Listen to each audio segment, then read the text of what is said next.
Welcome to this video, which is giving you your feedback on the source-based questions for week 9, the High Middle Ages.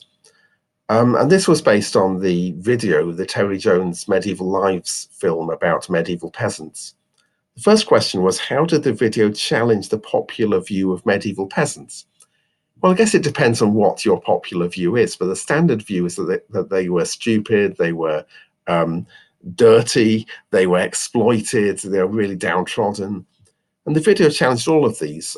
Far from being stupid, they were often educated, not always, but many of them had a minimal amount of education, certainly aware of the world around them, as we'll see when we come to the third question about their political awareness. They understood political issues. As we'll see again with the second question, they were involved in the running of the estates. So if they were entirely ignorant, they would not have been able to do this. Far from being dirty, miserable, and downtrodden, some of them had a fairly decent standard of living. Obviously, there was inequality within the peasant households. The houses we saw in the video, one of them was for the better off peasant, one the more standard peasant house, but they had fairly decent housing. They had pottery, jugs, plates, and so on. Some of them had a fairly decent diet. Some historians reckon that a well-fed peasant in the Middle Ages had a better diet than we do today because he or she had a more balanced diet. They weren't eating modern junk food. And as for being exploited, well, the video revealed they had more holidays than modern day workers do. Clearly, life was not easy working in the fields in the Middle Ages, but you had time off. The church would even pay for feasts on those church-sanctioned holidays. The second question was, in what ways did they have some control over their lives?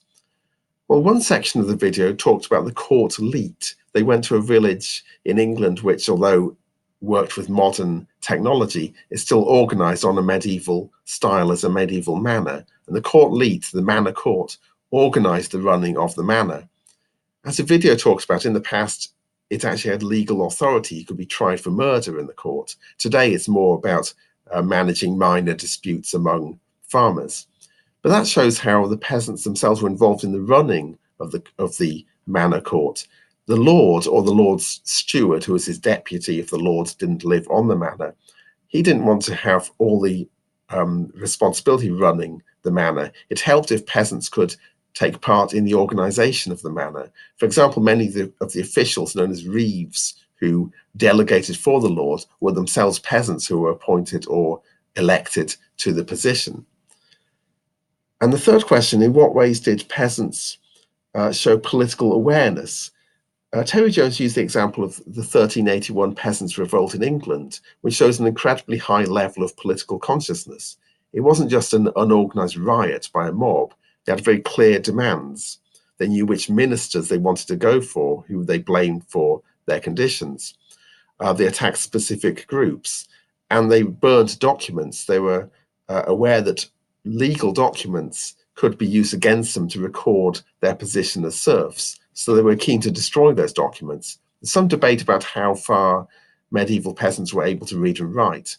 And some historians argue that a high degree of literacy, at least a minority of them, were literate. They understood the power of documents, and they understood that some documents could guarantee their freedom and others could guarantee their lack of freedom. So they wanted to bring out those that proved their freedom and destroy those that proved that they were serfs.